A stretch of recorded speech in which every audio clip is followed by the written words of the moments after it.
Frères et sœurs, bon sabbat matin. David commence le psaume 122 en s'exclamant « Je suis dans la joie quand on me dit « Allons à la maison de l'Éternel ».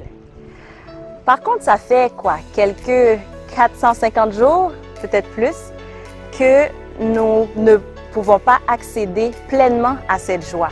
Parce que la maison de l'Éternel, l'endroit de rassemblement qu'on avait, nous n'y avons plus accès. Nous sommes éloignés de nos frères et sœurs. Par contre, dans 1 Corinthiens 6, nous savons que le temple de Dieu, c'est notre corps, c'est nous. Donc la maison de l'Éternel, elle n'est pas si loin. Emmanuel, Dieu parmi nous, Dieu avec nous, veut dire que la maison de l'Éternel désormais, c'est nous. Donc cette joie qui nous emporte lorsque nous pensons à la maison de l'Éternel, nous l'avons avec nous parce que Dieu, il habite en nous. Donc, ce matin, nous allons accéder à cette joie. Et comme David, nous allons nous réjouir de trouver la paix et le bonheur dans la maison de Dieu, parce que nous sommes la maison de Dieu. Donc, comme à notre habitude, nous allons écouter un sermon qui va venir édifier notre âme, parce que Dieu, lorsque nous sommes dans sa maison avec lui, il nous parle. Nous allons aussi pouvoir partager nos idées, échanger avec nos frères et sœurs sur cette plateforme virtuelle pendant la leçon de l'école du sabbat. Mais avant tout, la maison de l'Éternel, c'est l'endroit qui contient toutes les louanges. Donc levons-nous et commençons à célébrer notre Dieu avec l'équipe de louanges. Bon sabbat! Dieu est pour nous un refuge et un appui, un secours qui ne manque jamais dans la détresse. Poussez vers l'Éternel des cris de joie, vous tous, habitants de la terre. L'Éternel est ici dans son sein. Que toute la terre s'humilie devant lui.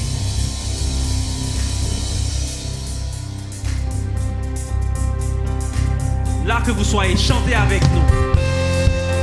Pensez avec ce sacrifice que le Seigneur a fait sur la croix. Sa main qui a été meurtrie pour que vous et moi, nous ayons l'espérance du salut. Nous sommes dans la joie ce matin parce que Dieu a tout payé au calvaire. Peu importe vos péchés, le Seigneur peut vous délivrer. Que son nom soit béni ce matin. Là où vous soyez, chantez avec nous.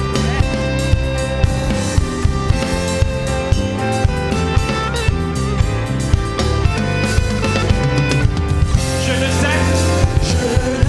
ne sais pourquoi dans sa grâce, Jésus m'a tant aimé. Pourquoi par son sang il efface ma dette et mon péché. Mais je sais quand puis j'ai la vie.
Dieu incomparable.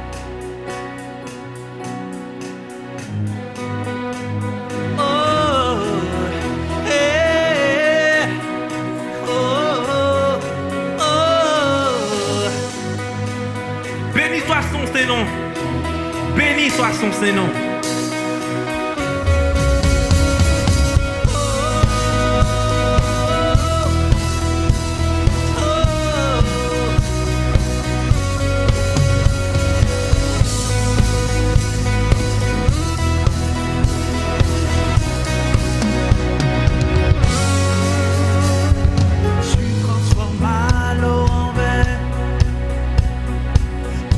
Les yeux de ta main, nul n'est comme toi, comme toi. Dans les ténèbres tu brilles, tu nous redonnes la vie, nul n'est comme toi, comme toi.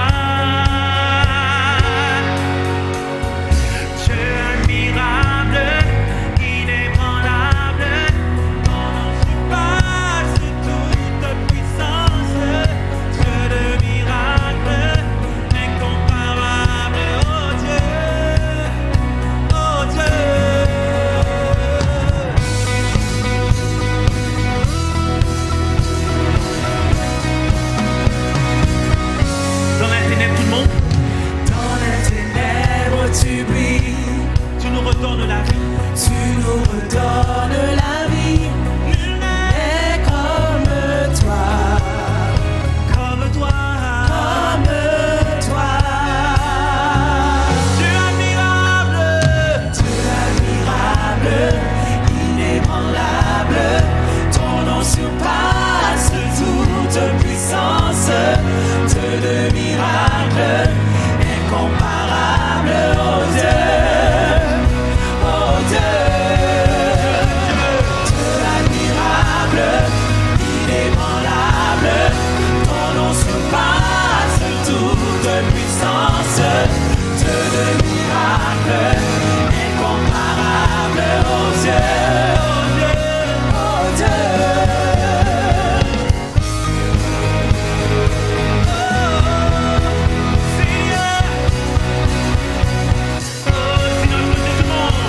Si notre Dieu est pour nous, qui pourra nous arrêter? Et si Dieu est avec nous, qui sera contre nous? Si notre Dieu est pour nous,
matin, Seigneur Jésus, nous voulons juste élever ton nom.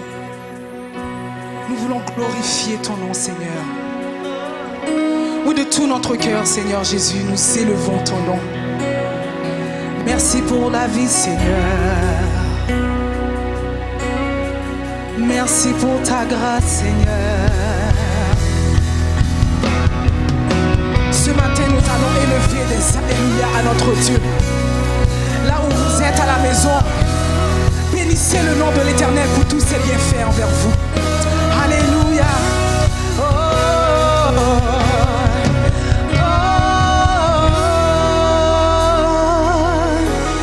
Avec mes lèvres, avec un cœur bien disposé, bouche-moi chanter. Alléluia.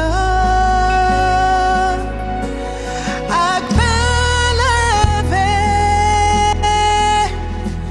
avec un cœur bien disposé, bouche-moi chanter. Alléluia. Tout le monde ensemble, levez. Avec mes lèvres, élevez vos mains là où vous êtes et glorifiez le nom de l'Éternel. Bien dit, bouche-moi chanter. Oh, alléluia. Avec mes lèvres,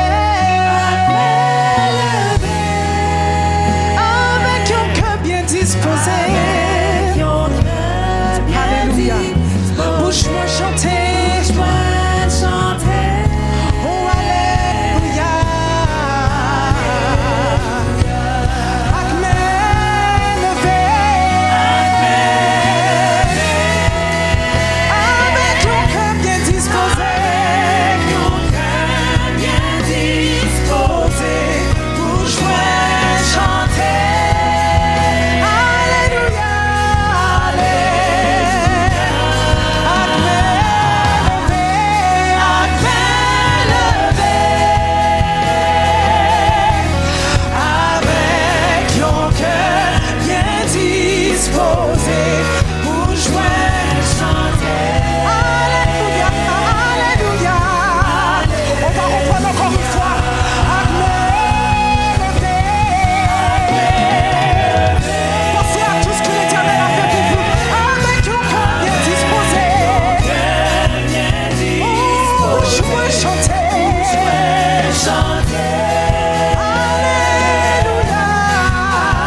yon cœur bien disposé, bouche-moi chanter. Alléluia. Tout le monde ensemble. À me lever avec yon cœur bien disposé, bouche-moi chanter. Alléluia. Oh, poussez vers l'Éternel des cris de joie. Vous tous habitants de la terre, servez l'Éternel avec joie. Venez avec allégresse en sa présence. Sachez que l'Éternel est Dieu. C'est lui qui nous a fait et nous lui appartenons. Nous sommes son peuple et le troupeau de son pâturage. Entrez dans ses portes avec des louanges, dans ses parvis avec des cantiques. Célébrez-le, bénissez son nom. Célébrez-le, bénissez son nom. Célébrez-le, bénissez son nom. Car l'Éternel est bon. Car l'Éternel est bon. Car l'Éternel est bon. Et sa bonté durera toujours. Alléluia. Merci Seigneur. Merci Seigneur Jésus. Alléluia. Alléluia. Que l'Éternel vous bénisse. Et n'oubliez pas, je louerai l'Éternel en tout temps. Et sa louange sera toujours dans ma bouche. Peu importe les circonstances par lesquelles que vous passez, louez le nom de l'Éternel. Que l'Éternel vous bénisse.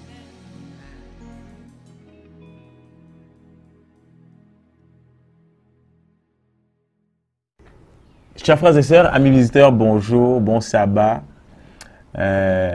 J'espère que vous allez tous bien. La prédication aujourd'hui, elle va traiter de deux choses, mais essentiellement, le titre que j'ai pour cette prédication, c'est interférence. Et alors, on va parler d'une histoire que vous connaissez déjà probablement très bien. Et alors, j'ai pris le temps de lire l'histoire, puis de voir ce qu'on pouvait ressortir de cette histoire. Alors, sans plus tarder, courbons la tête pour une courte prière. Seigneur Jésus, nous te disons merci pour ta grâce, merci pour ton amour et ta bonté envers nous. Seigneur, tu sais qu'on pêche constamment, puis on fait ce qui n'est pas bien devant tes yeux. Donc, je te demande de nous effacer, d'effacer nos transgressions. Faire en sorte, Seigneur, que nous puissions être plus près de toi. Ouvre nos cœurs, ouvre nos esprits, Seigneur, afin de comprendre ce que tu as à nous dire. Puis s'il y a des choses qui sont pas de toi, je te demande de faire en sorte que nous puissions les éliminer. Sois avec nous, dirige-nous, garde-nous. Te demande ces grâces au nom de ton Fils Jésus. Amen.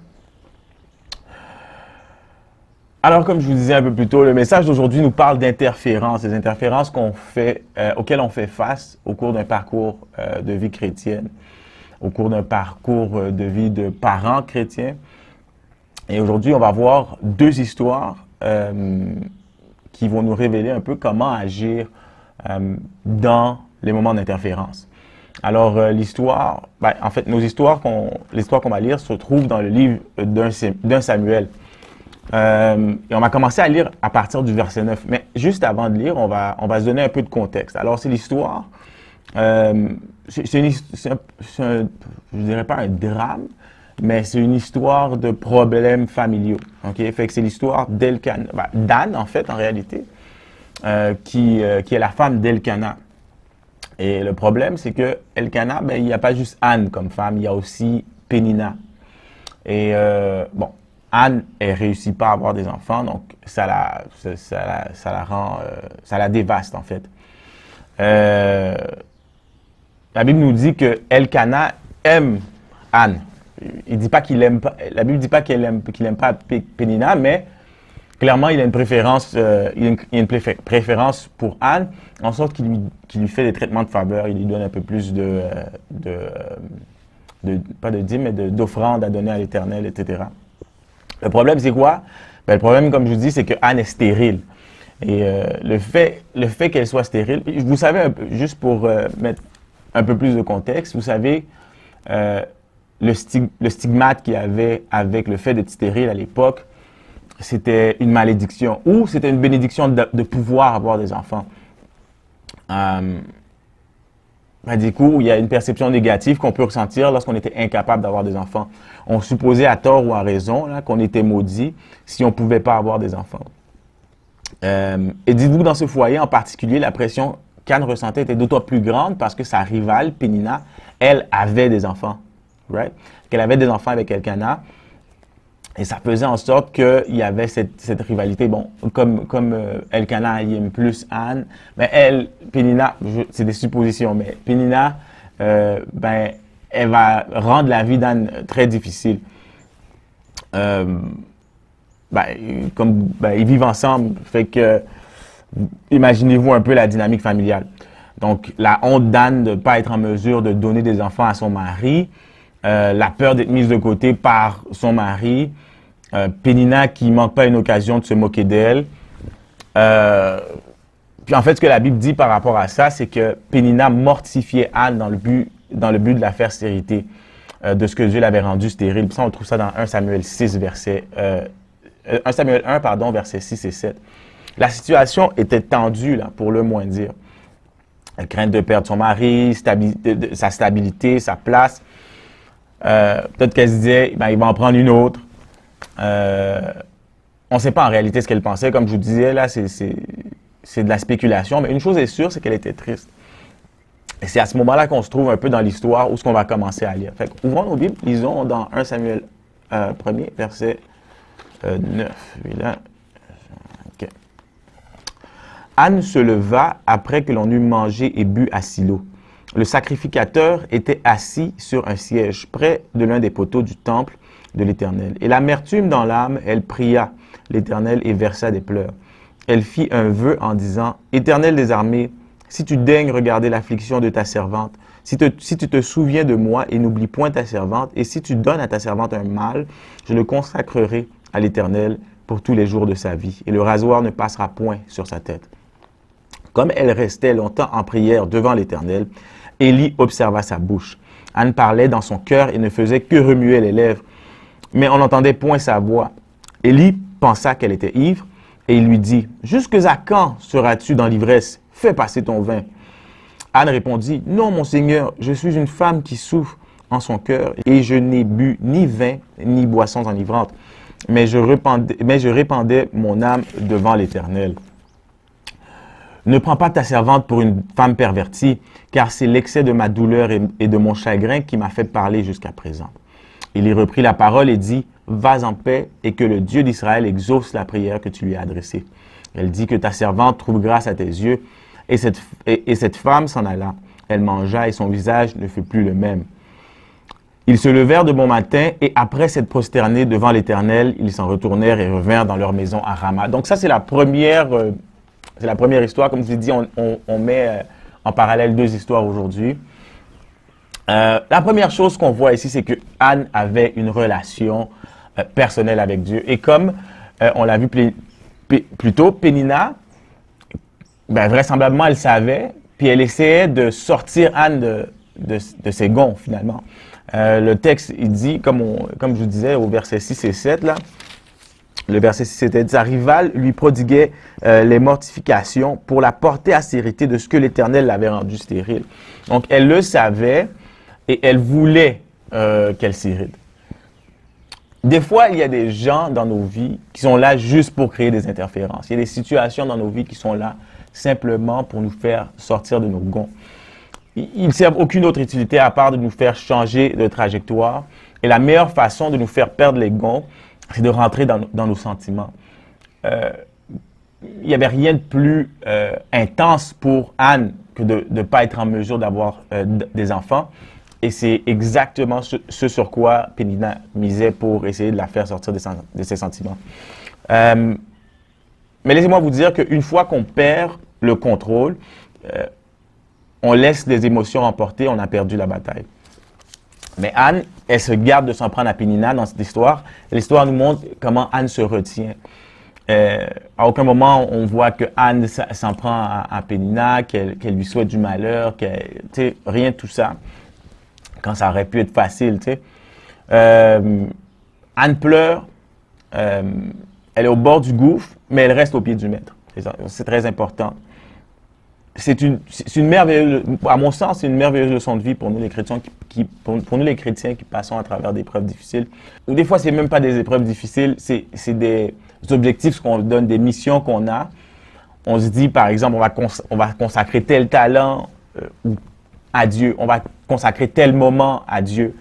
Et il y a une panoplie d'événements, de circonstances qui font en sorte que ça vient créer des interférences avec notre mission. Parfois, ces situations, ces circonstances nous poussent à nous irriter contre Dieu, à nous plaindre, à se morfondre. Des fois, ça se passe à l'intérieur de notre maison, puis des fois, c'est à l'extérieur de notre maison. Et j'ai une petite anecdote. Il y en a qui vont s'en rappeler. On parle de la belle époque, à l'époque où Samy et Imen habitaient encore à Laval. Et on était pratiquement chez eux tous les samedis soirs à jouer aux jeux vidéo, NHL, pour ceux qui savent. Puis à un moment donné, on jouait à NHL, puis on commence à prendre des odeurs d'essence, puis finalement, on décide d'aller voir, puis finalement, il y a des voyous là, qui sont en train de passer de l'essence partout dans le building. Puis ils ont l'intention de passer une allumette là, pour faire brûler le building. Puis là, on les confronte et tout. La chose qui m'a marqué dans cette situation, c'est le calme que Samy avait à travers de toute cette situation. Puis il faut dire que à l'époque, je pense qu'il venait d'avoir Aïda. Moi, je veux dire, j'ai pas encore cette retenue, cette capacité de rester calme dans ces situations, mais c'est vraiment quelque chose qui m'a marqué de voir à quel point Samy était en mesure de garder son identité chrétienne, même à travers une situation aussi intense. Donc, comme Anne, comme Samy, il faut avoir cette fortitude mentale, cette fortitude spirituelle pour pas tomber dans la tentation ou plutôt faut pas tomber dans la tentation de laisser nos émotions prendre le dessus. Il faut pas se laisser emporter par nos émotions. Dans 1 Corinthiens 10, versets 10 et 11, la Bible nous dit « Ne murmurez point comme murmurèrent quelques-uns d'eux qui périrent par l'exterminateur. Ces choses leur sont arrivées pour servir d'exemple. Elles ont été décrites pour notre instruction, à nous qui sommes parvenus à la fin des siècles. Ainsi donc, que celui qui croit être debout prenne garde de tomber. Aucune tentation ne vous est survenue qui n'ait été humaine, et Dieu qui est fidèle ne permettra pas que vous soyez tentés au-delà de vos forces. Mais avec la tentation, il préparera aussi le moyen de s'en sortir afin que vous puissiez la supporter. » Donc, à partir de ce moment-là, Anne décide qu'elle va aller prier à chaque année, un peu plus, on voyait ça un peu plus tôt dans le texte, là, du verset 1 au verset 9, là, on voit qu'à chaque année, il y avait un moment pour aller prier, pour aller offrir les offrandes, pour l'expiation des péchés, etc. Et c'est surtout à ce moment-là que Pénina frappait le clou plus fort. Et à ce moment-là, la Bible nous dit qu'elle avait l'amertume dans l'âme, donc complètement triste. Elle va au pied de son père pour pleurer. Je ne sais pas si ça vous est déjà arrivé de pleurer là en prière. C'est intense. Moi, je pense que ça m'est arrivé une fois. Je vous épargne le pourquoi des choses, mais c'est intense. C'est un moment qui est particulier. Puis c'est pas un moment nécessairement qu'on veut vivre en présence de qui que ce soit. Mais Anne, elle se préoccupe pas de ça. Je ne sais pas si elle voit ou pas Élie. Pardon. Mais c'est ça, des fois, on voit pas, il y a des choses qui sont tellement intenses que on y va comme ça. Et puis, elle sait ce qu'elle fait. Et juste une petite note par rapport à ça, c'est une bonne chose que, c'est pas une bonne chose de se plaindre, de se morfondre à d'autres ou parler contre d'autres, mais c'est une bonne chose de prendre le temps quand il y a des situations intenses de se remettre complètement à Dieu. Le psaume 34 nous dit au verset 6, « Quand un malheureux crie, l'Éternel entend et il le sauve de toutes ses détresses. » On voit aussi au psaume 50, verset 15, que je vais lire un peu plus tard, où l'Éternel nous demande de l'invoquer dans la détresse. Et il nous promet de nous délivrer, mais il faut tout de même accomplir nos vœux envers lui.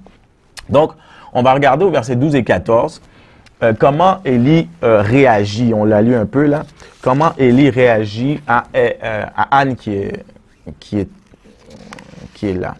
Comme elle restait longtemps en prière devant l'Éternel, Élie observa sa bouche. Anne parlait dans son cœur, elle ne faisait que remuer ses lèvres.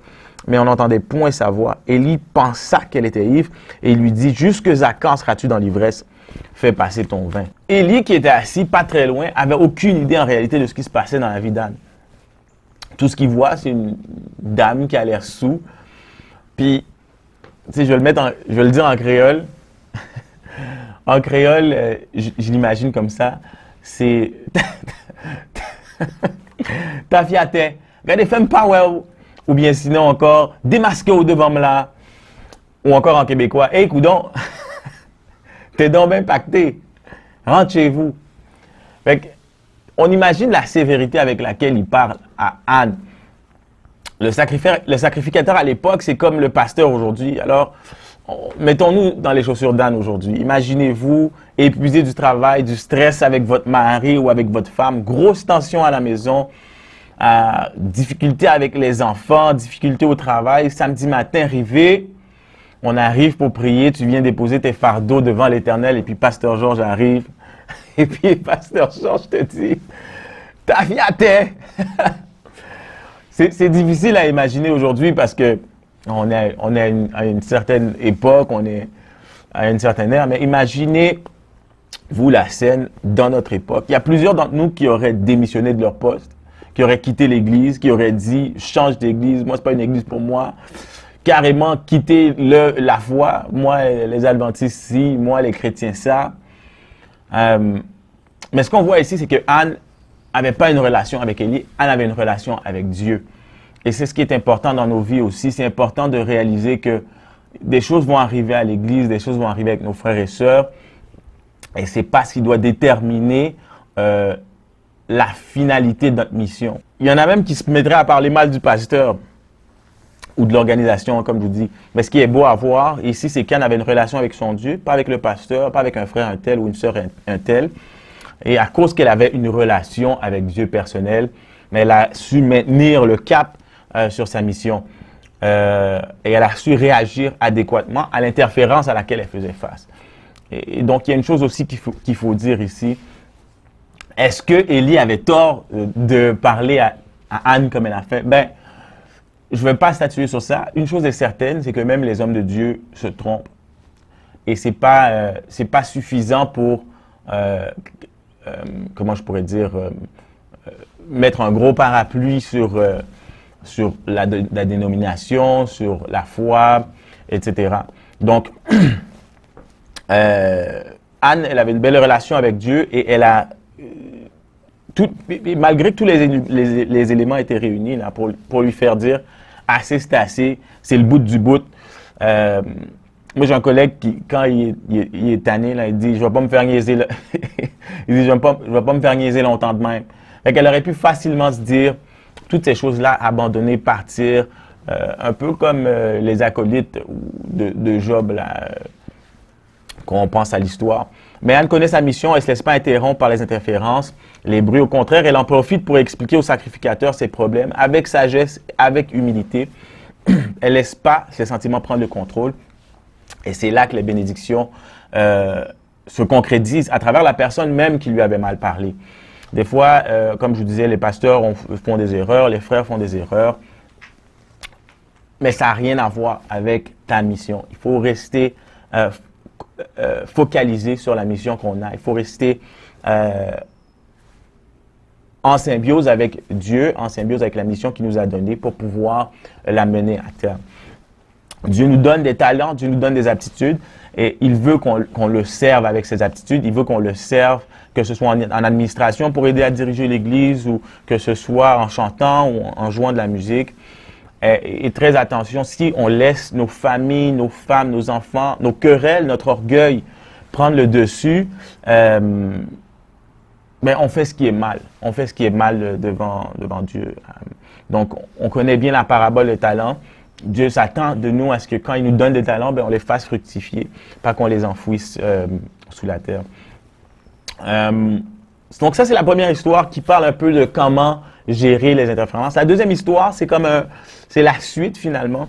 C'est l'histoire d'Élie, d'Ophni et de Phiné. Vous connaissez probablement cette histoire. Le même Élie qui a parlé durement à Anne, ben, on va voir comment, on va voir le contraste finalement entre Élie puis puis Anne, puis comment ils ont géré leur interférence. Comme je vous l'ai dit tantôt, les interférences, il n'y a pas une... l'interférence n'a pas une forme. Ça peut être des circonstances, ça peut être des enfants, ça peut être un mari, ça peut être un travail. Et donc, il faut savoir déceler c'est quoi cette interférence et il faut essayer de prier Dieu pour savoir comment gérer ces interférences-là. Maintenant, on va dans 1 Samuel 2, verset 17. Et je vous lis rapidement. C'est jeune. Puis là, de Samuel 17 nous parle des fils d'Élie et comment ils agissaient. Ils étaient sacrificateurs, soit dit en passant. Donc, puis, je vous évite tout ce qu'ils faisaient, mais c'est des choses terribles. Mais ce que la Bible nous dit à la fin de tout ce qu'il vient d'expliquer, ces jeunes gens se rendaient coupables devant l'Éternel d'un très grand péché parce qu'ils méprisaient les offrandes de l'Éternel. Ils faisaient ce qui était mal aux yeux de Dieu. Et on commence dans 1 Samuel 2, verset 22, à lire l'histoire. Élie était fort âgé et il apprit comment ses fils agissaient à l'égard de tout Israël. Il apprit aussi qu'il couchait avec les femmes qui s'assemblaient à l'entrée de la tente d'assignation. Et il leur dit, « Pourquoi faites-vous de telles choses? Car j'apprends de tout le peuple vos mauvaises actions. Non, mes enfants, ce que j'entends dire n'est pas bon. Vous faites pécher le peuple de l'Éternel. Si un homme pêche contre un autre homme, Dieu le jugera. Mais s'il pêche contre l'Éternel, qui intercédera pour lui? Ils n'écoutèrent point la voix de leur père, car l'Éternel voulait les faire mourir. » Le jeune Samuel continuait à grandir et il était agréable à l'Éternel et aux hommes. Est-ce que vous voyez la différence dans le ton qu'Élie utilise avec ses fils et le ton qu'il a utilisé avec Anne? C'est un ton, à mon avis, qui était complètement différent. C'est vrai, il était plus vieux, il y avait peut-être moins d'énergie, mais une chose est sûre, c'est qu'il s'adresse à ses fils de façon beaucoup plus modérée et il leur explique la situation assez grave. Un peu comme si le ton n'allait pas avec la chanson. Par exemple, si je dis à Elliot ou à Olivia, « Fais pas ça, c'est pas bien. » Puis, ou « Attention Olivia, va pas dans la rue, il y a une auto qui va t'écraser. » Tu sais, il y a une façon, je pense qu'il y a un ton qui est applicable selon la gravité ou selon l'urgence de la situation. Et je crois que Élie, ce que la Bible nous montre, c'est que Élie le ton n'allait pas avec l'urgence ou la gravité de la situation. Élie connaissait Dieu et donc il savait que la situation était grave. Il savait qu'il devait donner les avertissements. Les avertissements étaient sévères parce qu'il connaissait Dieu. Vous comprenez? Il savait qui Dieu était. Il savait. C'est comme si, je sais par exemple que Reynolds, c'est quelqu'un qui est fort, qui est capable de briser n'importe qui passe sur son chemin. Sans prendre position, je vais dire par exemple à Ricky, mets-toi pas dans le chemin de Reynolds parce que Reynolds va te casser en deux. OK? Donc, c'est pas parce que je prends pour Reynolds ou pas, c'est juste que je sais qu'est-ce qui va se passer. Donc, je dis à Ricky, versus dire à Ricky, Ricky, sors de là, c'est pas le moment. Est-ce que vous voyez un peu la nuance? Donc, c'est un peu, je crois, ce qui manquait un peu à Élie dans son adresse à ses enfants ou dans sa communication à ses enfants. Élie connaissait Dieu, il était juge en Israël depuis très longtemps, sacrificateur en Israël depuis très longtemps. Donc, il connaissait le sort qui était réservé à ceux qui péchaient contre Dieu. Il savait ce qui allait arriver. Mais comme je vous dis, il n'adopte pas une attitude qui va corriger ou réformer le comportement de ses enfants. En tant que parents, des fois, on se dit que nos enfants, ils ont atteint un certain âge. Donc, on n'a pas besoin d'être aussi strict, on n'a pas besoin d'être d'autant de discipline, d'être autant sévère. Ou pire encore, comme Élie, on doit se dire, des fois on se dit, on leur a déjà parlé, donc c'est à eux de faire leur choix. Dieu nous tient responsables de l'éducation de nos enfants, dans le meilleur comme dans le pire. Des fois, j'entends dire, soit il n'a pas l'âge pour comprendre, ou soit la situation lui a déjà assez appris. Donc, on n'a pas besoin de le punir davantage. Il a appris sa leçon. Mais c'est ce qu'on croit en réalité, mais c'est pas ce qu'on sait. On ne sait pas ce que l'enfant a appris. Et notre responsabilité, c'est de nous assurer qu'il ait compris et appris sa leçon. Ça me rappelle une histoire. Mais pas. Mon père était très strict quand on était plus jeune. Et puis, il ne voulait pas qu'on aille à l'extérieur d'un certain périmètre, qu'on faisait du vélo et tout. Et alors, on avait un ami dans le quartier qui nous dit « Ah ouais, viens, on va aller Bois de Liesse. » Bois de Liesse, c'est pas dans le périmètre. Et puis, lui était bon, là, il faisait du vélo de montagne et tout. Puis là, on arrive à une espèce de pont où il y a des bois. Puis lui, il traverse à pied. Mon frère, lui, il descend, il marche. Moi, je pense que je suis capable, j'essaye, je tombe, je me fais mal. Puis là, on rentre à la maison. Je pense que mon père nous cherchait. Puis je rentre à la maison, puis on a appris. Tu comprends? Puis on a appris malgré le fait que je m'étais blessé, puis je m'étais fait mal. Puis ici, ce que je veux montrer, c'est que mon père nous corrige, pas parce que je me suis fait mal ou pas. Il me corrige parce que j'ai été désobéissant.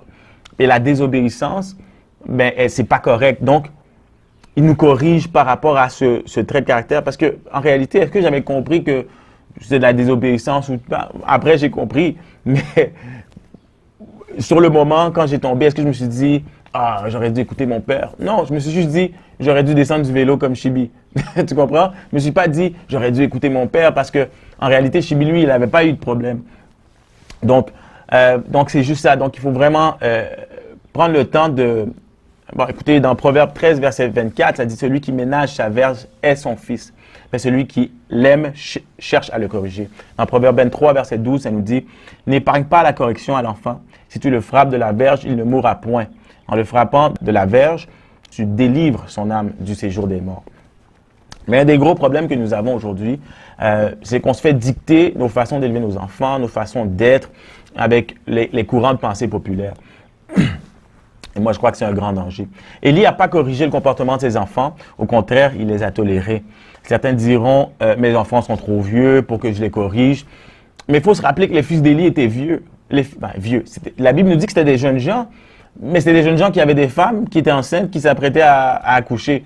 Donc, ce que l'Éternel nous dit, c'était quand même la responsabilité d'Élie de corriger ses enfants et de mettre de l'ordre dans le désordre. La verge n'est pas obligée d'être littérale, les amis. Allez pas chercher une rigoise en Haïti, nécessairement. Il y a d'autres façons de punir. Je dis, personnellement, écoutez, c'est un autre débat, mais la verge n'est pas obligée d'être littérale. Il peut avoir des conséquences qui sont assez sévères. L'idée ici, c'est de ne pas avoir peur de la sévérité quand elle est méritée. Mais il faut faire attention. Sévère et méchant, c'est deux choses différentes. J'avais un ami, quand j'étais au secondaire, qui me disait que lui, he was getting it for anything and everything. Si c'était, j'ai fait du désordre, bâton. Si c'était, j'ai mal rangé mes vêtements, bâton. Si j'ai jeté de la nourriture par terre, bâton. J'ai échappé une assiette sans faire exprès, bâton. Il n'y avait pas de... Ça, c'est, à mon avis, de la méchanceté. C'est pas ce que Dieu veut, je crois. Et donc, il faut faire la nuance entre la sévérité et la méchanceté. Dieu ne nous demande pas d'être méchant, mais Dieu ne nous demande pas non plus d'être laxiste. Dans 1 Samuel 2, verset 27, on va voir un peu le sort qui est réservé finalement à Élie pour avoir été aussi laxiste. Un homme de Dieu vient auprès d'Élie et lui dit, « Ainsi parle l'Éternel, ne me suis-je pas révélé à la maison de ton père lorsqu'ils étaient en Égypte, dans la maison de Pharaon? Je l'ai choisi parmi toutes les tribus d'Israël pour être à mon service dans le sacerdoce, pour monter à mon autel, pour brûler le parfum, pour porter les fautes devant moi. Et j'ai donné à la maison de ton père tous les sacrifices consumés par le feu et offerts par les enfants d'Israël. Pourquoi foulez-vous aux pieds mes sacrifices et mes offrandes que j'ai donné de faire dans ma demeure? Et d'où vient que tu honores tes fils plus que moi? Et d'où vient que tu honores tes fils plus que moi? Afin de vous engraisser des prémices de toutes les offrandes d'Israël, peuple. C'est pourquoi, voici ce que dit l'Éternel, le Dieu d'Israël. J'avais déclaré que ta maison et la maison de ton père marcheraient devant moi à perpétuité. Et maintenant, dit l'Éternel, loin de moi, car j'honorerai celui qui m'honore. Mais ceux qui me méprisent seront méprisés. Voici le temps arrive où je retrancherai ton bras et le bras de la maison de ton père, en sorte qu'il n'y aura plus de vieillard dans ta maison. Tu verras un adversaire dans ma demeure, tandis qu'Israël sera comblé de biens par l'Éternel, et il n'y aura plus jamais de vieillard dans ta maison. Je laisserai subsister auprès de mon autel l'un des tiens, afin de consumer tes yeux et d'attrister ton âme. Mais tous ceux de ta maison mourront dans la force de l'âge. Et tu auras pour signe ce qui arrivera à tes deux fils, Ophni et Phiné. Ils mourront tous deux le même jour. Je m'établirai un sacrificateur fidèle qui agira selon mon cœur et selon mon âme. Je lui bâtirai une maison stable et il marchera toujours devant mon oint.